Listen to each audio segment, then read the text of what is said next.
Mike from here, the Watchmen, and today on our show we have none other than L.A. Marzulli. L.A., thanks for joining us. Hey, Mike, great to be here. Happy New Year to you, and Merry Christmas. Happy New Year and Merry Christmas to you too, brother. So listen, from you, what is your outlook for 2018? What do you think's coming down? What are we facing to do?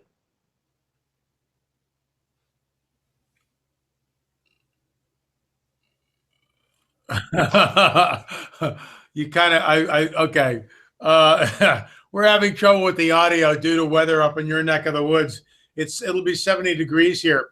Let's just run some scenarios, and I'll just kind of quickly do a global overview from what I see. First of all, record deaths in Mexico due to the drug cartels not going away. They keep pumping the poison into the country. Trump needs to build the wall.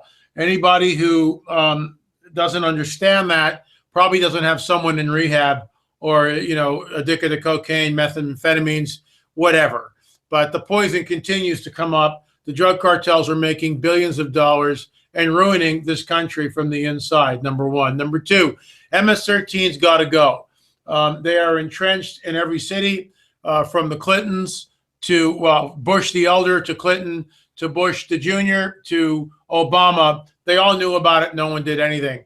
At least Trump, once again, has stated that MS-13 has to go. MS-13 has to go. These guys, it's a brutal gang. They are entrenched in every city. There are now no-go zones.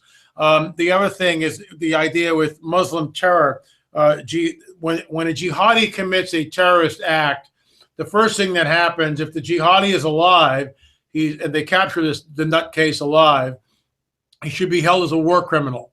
First thing, not as a non-combatant. He's a war criminal because we are at war with terrorism. That's the first thing. Second thing, everyone in his immediate family is rounded up and questioned, regardless of whether they're 6 years old or 80 years old. It doesn't matter. Everyone is rounded up and questioned. People were making a big deal about the fact that the last nutcase in New York, where the kid was being held without an attorney and all this. The police are questioning the family because they're afraid of another bomb. They don't know how far this goes. And if these people in the immediate family are complicit in any way, they too are tried as war criminals. But here's the deal. If they're not complicit with the jihadi, they are immediately deported back to their country of origin. That's the first thing that happens. They are deported back to their country of origin. That might sound harsh. What about the people laying on the street that are dead? That's pretty harsh, don't you think? The house or whatever their possessions are sold, the money is given to the victims. Then the law enforcement should go after the mosque where the jihadi attended. If the imam knows anything about what's going on, or they detect any type of collusion in any way, he's then tried as a war criminal. But what should happen, even if he's not, the mosque is shut down, the imam is deported back to his country of origin, and then the mosque and the property is sold and the money is given to the victims. That sounds harsh, but what about the victims who are dead and laying on the street? What about their families who have just lost their provider? You see, it's amazing how the liberals always point, oh, that's racism. Oh, you're being Islamophobic. No, if we are at war with terror, we've got to get tough. And this is how we send a message to the jihadis. This is how we do it. But, of course, they won't do it because there's an element, the deep state, the shadow government wants this. So let me move on to the deep state, the shadow government. Those of us who have known about the shadow government for decades call it the shadow government. Now, all of a sudden, it's okay to call it the deep state. They're one and the same. What's happening is Trump is pushing back and ripping the covers off the absolute corruption and rot that is in many of these organizations. For instance, the CIA, the Department of Justice, the FBI. I mean, I'm not talking the rank and file, but there's elements in leadership there which seems to be corrupt. And I think as 2018 unveils, we're going to see more and more about that. Watch what's happening in the Middle East. As of today, there's rumblings through Iran. There was a purge in Saudi Arabia 2 weeks ago, where the money laundering, which is again goes back to Bush the elder all the way up to the present. This baksheesh, the money laundering has been going on for decades. And I think Trump's responsible because Kushner was sent there right before the purge happened. Well, the Iranian people have had it up to here with the mullahs and the radical form of Shia Muslim. Meanwhile, in Egypt, you know, another jihadi went after a bunch of Coptic Christians and 11 are dead. You know, Merry Christmas, right? I kill you. So meanwhile, in Europe, the entire continent has been transformed by the mass immigration. Thank you, Merkel will go down in history as the biggest blundering idiot of the 21st century, in my opinion, because she has absolutely changed the cultural fabric of the entire continent. There's now no-go zones where you can't go there. It's not safe because you'll be stabbed or acid will be thrown in your face. That's what's going on in the UK and all through Europe. So we are in a very tense situation. Then you've got the Pakistanis with the nukes. You've got India, the tension that's going on there. You've got the Rocket Man in North Korea, who should have been stopped once again with Bush the Elder. It goes right down the line, doesn't it? Bush the Elder, Clinton, Bush, you know, Bush Jr., whatever you want to call him, Obama, and it's all dumped in Trump's lap. It amazes me how people underestimate him. I watched an interview with Sean Hannity. No teleprompter. He's not hesitating. He's not stalling and tap dancing around the questions. More than likely, he was given the questions ahead of time, so he had time to prepare. But maybe not. I don't know. All I know is that he was articulate. He was on point. He was on his game, and the crowd loved him. You compare that with Obama or W, you know, who can't put two sentences together, and Obama can't really survive without a teleprompter. Trump was absolutely on point. And, you know, the left-wing media controls the media of this country. And what, 5% of the reports about Donald Trump were positive. The rest were completely negative. We will also find that this whole Russia collusion thing is nothing more than a smokescreen thrown up by the Democratic Party. And what we will find is that, once again, it will go back to the Clintons, who paid funny money for this dossier, the emails. I think the Pedogate thing will finally blow open. But above all that, and I mean, we could continue with just going around. Venezuela is completely bankrupt. We had an interview with a guy down there, and I mean, it's just dire. It's absolutely dire. So the snowflakes who want socialism should be required to immediately go and spend a month in Venezuela, because this is the fruit of socialism. How many times do we have to see it before people finally wake up and go, oh, socialism doesn't work? A capitalistic society is the only society where you're rewarded for your work. Socialism says, well, I'm going to take from this guy and give it to these people who don't work because, you know, I'm just a nice guy. It doesn't work. It never has worked. And it's one step away from communism, which is an absolute failure. So Venezuela is imploding, and that's not done yet. And we haven't seen the last of it. So, I mean, I've just touched on some high points. Fukushima still is spewing radioactive water into the Pacific. That hasn't stopped yet. And the second coming of Jesus really is our only hope. However, before that happens, what happened to me, or let me rephrase that. In the waning parts of 2017, what we saw was soft disclosure, and it was rapid fire soft disclosure. There was a disclosure by an F-18 fighter pilot who several years ago had an encounter, locked this thing on his radar, you know, filmed the whole thing. This was a UFO. And he came on the record and stated it wasn't the Russians, it wasn't the Chinese, and it wasn't one of ours. It was out of this world, unlike anything we've seen, number one. Harry Reid came on the record, and I blogged about all this, lamarzulli.wordpress.com. You can go to those, go to my YouTube channel, LA Marzulli, watch all the PPS reports, which we talk about all this stuff. Well, there's a secret government program to study UFOs. I mean, are you kidding me? How are they studying them? Are they examining crashed, you know, the remains of crashed UFOs? Are they taking DNA from retrieved so-called alien bodies? How deep does the rabbit hole go? Then the government admits that Area 51 is real. So we've got three major UFO stories in the waning parts of 2017, which basically stated unequivocally that UFOs are real. And it was like flatline. Nobody cares. Why? Because we have Star Wars, we have Star Trek, we have this plethora of TVs and movies and novels and everything else. So people can't, in my opinion, people can't distinguish reality from fantasy. You know, it's like The Last of a Jedi. Oh, well, who cares whether UFOs? I want to go see Last of a Jedi. In other words, they've blurred the lines with these movies and films and TV shows where people, I don't think, can tell the difference anymore. Oh, we have, yeah, Obi-Wan Kenobi's going to show up. I mean, that's what I think some people think. This is all a good thing. This is the coming great deception. I have talked about this literally for decades, going on 30 years. It is the coming great deception. And it's here. It's in our face. The church dithers and for the most part is asleep. And, most people who are not part of the church are asleep and don't care. And what I think will happen in 2018 is this will begin more, the powers that be will reveal more of the so-called extraterrestrial presence, which is a huge game changer. Well, LA, I got to ask you, I mean, why are we so afraid? Why is the government so afraid to acknowledge the existence of UFOs?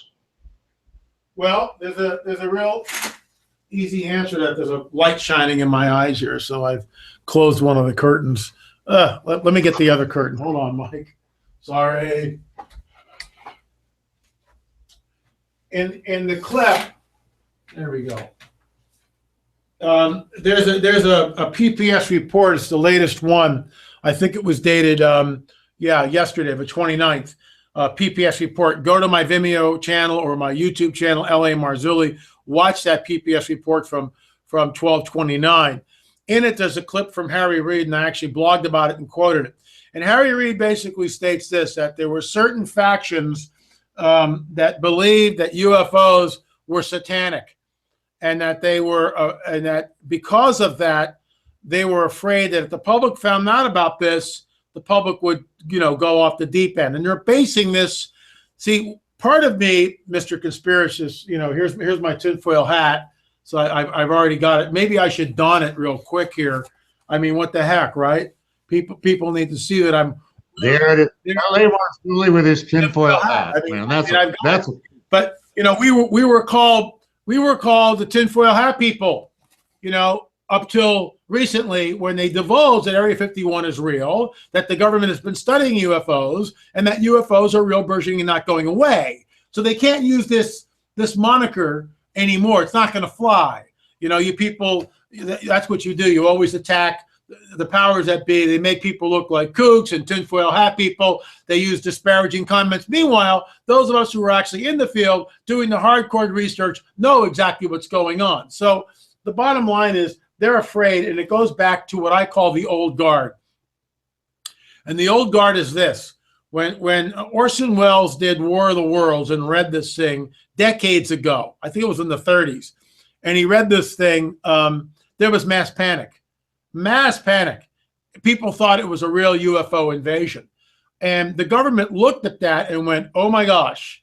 And so from that, the old guard has kept all of this sub rosa, all of this well under wraps. Guess what? The old guard is dead. They're all in their 90s. Most of them have died. The new guard is looking at this, and they're releasing the information. Soft disclosure. In fact, I'll be in Alabama next week at the Church of His Presence. I'll be speaking on Friday and Saturday. I'll be speaking 3 times: Friday night, Saturday morning, and Sunday and Saturday afternoon. And one of those presentations will be soft disclosure of 2017. It'll be part of the UFO presentation, because lots of soft disclosure happened all through 2017, culminating to the big reveal in December of this year. So I would posit that the old guard has died off, and the new guys who are now in charge of all this information and know about it say, they're here. Let me digress. My UFO sightings are at an all-time high. An all-time high. And the cat and mouse game continues unabated. No one can do anything about it. I mean, the cat and mouse game is just ongoing. And it begs the question, why haven't they revealed themselves? And I posit this: something is restraining them. And we know from the biblical prophetic narrative that he will restrain until he is taken out of the way.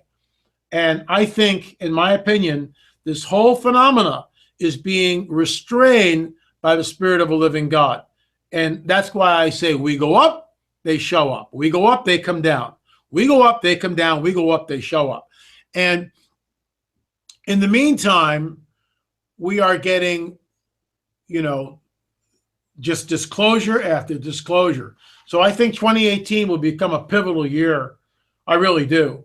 And in my film, In Their Own Words, Paul McGuire stated on the record in 2016, and the film wasn't released in 2017, that he thought disclosure would happen in 2017. Paul's not a prophet, but in my opinion, he was totally right on, because disclosure did happen at the end of this year, and most people missed it.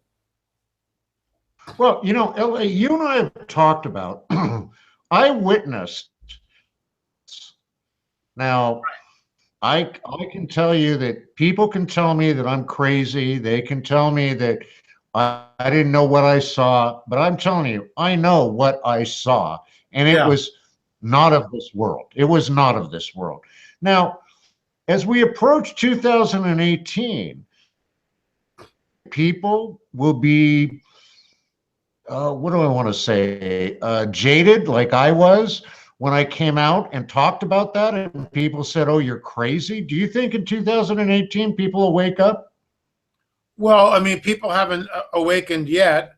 And what I think what it's going to take is some real startling hardcore announcement from the world leaders where they really roll it out. I mean, they really roll it out. And, the guys on Ancient Aliens, which I pretty much watch every Friday, because that's the counter argument. I mean, they are promulgating the coming great deception. They do a great job of it every Friday night, which is why we created the Watchers film, and I created my own film series, because everything that they're saying is that this is all extraterrestrial. We're saying, no, it's not. It's interdimensional. These angelic entities, fallen angels, have been interfacing and commingling with mankind since, the days of Jared, when they first descended in Mount Hermon. Read Genesis 6. So, look, Jesus warns us. He says it'll be like the days of Noah when I return. I'm paraphrasing, but that's basically what he's saying. And that begs the question, what differentiates the days of Noah? And people can argue this, and you can believe what you want to believe. But in my opinion, the days of Noah, and what differentiates the days of Noah, is the presence of the B'nai HaElohim, the fallen angels commingling their seed with the seed of men and creating a hybrid. And we've had reports of people that have interacted with hybrid entities. So people can believe that. They can call us crazy. I don't care anymore. I mean, I really don't. I mean, I've worn the moniker with the tinfoil hat thing for, decades. So all my research points to there is a real breeding program, that these are, in fact, modern day Nephilim. And, the skeptic will say, well, where's the proof? Well, how many witnesses have to come forward before we believe her testimony? Have I seen a hybrid? No. But I know people who have, and it's been chilling. So, we've documented this in our Watcher series. I've documented it in my film, In Their Own Words, UFOs Are Real. I mean, it's there. We have the evidence, Now, I haven't sat down with a hybrid and talked to him, nor has anyone else. But, it's just like the atomic bomb. Prove to me there's an atomic bomb. Have you ever seen one? Well, no. Well, how do you know that they're real? Well, because I know. Well, how do you know? Well, because I can go back and I had this testimony and that testimony. Well, why is that logical and we can accept that when we've got the testimony of many witnesses who have had encounters with these entities, black-eyed kids, hybrid beings, shape-shifting eyes, all this stuff? We document it in our films. Why isn't their testimony held up? Why can't we believe that? And the skeptic, these armchair skeptics sit back and say, oh, well, we can't believe it. There's not a shred of evidence. Come on, man. There's tons of evidence. How many people need to come forward before we start to believe what is happening? At some point, and I don't think the church will be here for this, but who knows? At some point, hybrid entities are going to be walking the streets, and we're going to know who they are. I mean, I had this one, which I actually read in the PPS report, was from a woman at a state fair, and she's waiting for her daughter to get off a ride, and these two weirdos show up, and they look male and female, maybe brother and sister, but she really had trouble. They were sort of androgynous, and they were doing things which made no sense. They tried to get into the gate to get into the ride while the ride was operating. We all know you can't do that. But see, hybrids don't have that filter. They don't have anything in their grid, so they don't know what to do. They just show up and then interact, and they do stupid things. One of them was to try to get into the ride while the ride was going, and the carnival guy goes, "Hey, what are you guys doing? Wait your turn." So the daughter comes off the ride, and the family, the mother and father, greet her. And as they're walking away, she turns her head to look back at the two brother and sister, the two weirdos. She told me that their necks were arched in an impossible way. And they looked at her and leered at her as if to say, "We're here and you can do nothing about it." And when she went back later on that evening in the privacy just with her husband, she said, "What about those two that we saw?" And her husband looked at her and stated, "They were not human." And when her husband stated that, her heart sunk. And she writes all this in the email. So, people can take that testimony and they go, "Oh, LA, come on now." I don't care anymore, Mike. I don't care. I've been talking about Area 51 and UFOs. I've written 12 books on the subject or directly related to it. You think my phone would be ringing. It's like now all of a sudden everyone's an expert on UFOs. It just amazes me.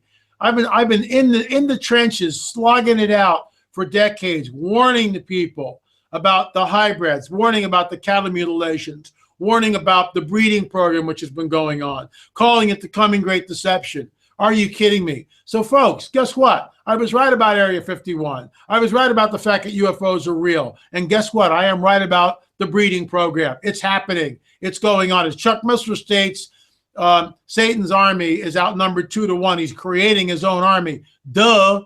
How much more proof do we need? So you can do with that information you want. Call me a kook. I don't care anymore. All of it's going to come out. And I think maybe 2018 it will.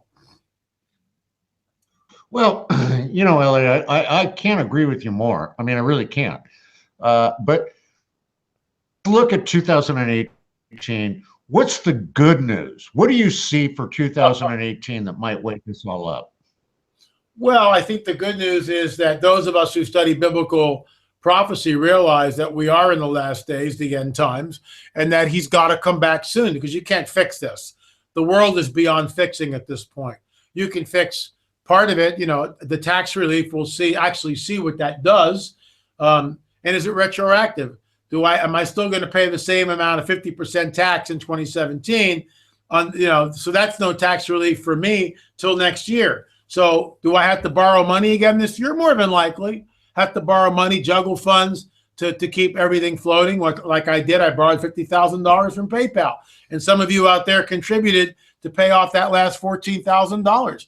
But I'm paying $5,000 a month to pay off the PayPal, to keep things floated, to pay off the taxes, to do this. It's crazy. How can as a businessman can I survive if I'm paying 12 to 10%, 10 to 12% to the bloated state government here in California, and another 40% to the feds? What's left for me? So, we'll see if a tax return is retroactive. I don't think it is, which means we're all hosed once again, and that there really isn't any relief till 2019, because 2018, I'll be paying 2017. Get what I'm saying? There's no relief yet. So, but we'll see. Meanwhile, we're all doing the best that we can. So, there's some good that's there, but the country is more divided than I've ever seen it before. So it's really hard to find a silver lining, which is why I look to Jesus, because that is my silver lining. My hope is in him and nothing less than his righteousness. That's to kind of mangle the song, but that's it. That's my hope. My hope is that the king will return. And when he does, things will change on this planet. But in the meantime, before he returns, not us, I don't believe a church will go through this, but the planet will go through the time of Jacob's trouble. where all hell literally will break loose. And I think we're ramping up into that window of time. Well, listen, folks, you can come and meet L.A. Marzulli in person at the Hear the Watchmen conference in Dallas, Texas, March 22nd through the 25th. He'll be there, and he actually talks to people. I mean, I've witnessed it. He meets with people. He talks to them.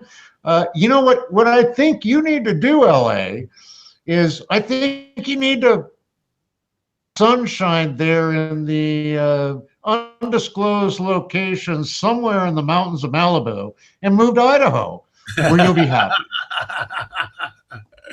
Yeah, it's going to be 70 degrees here today, and you know, the climate here. The climate is great. The politics stink. Well, I think we'll maybe reach 30 today.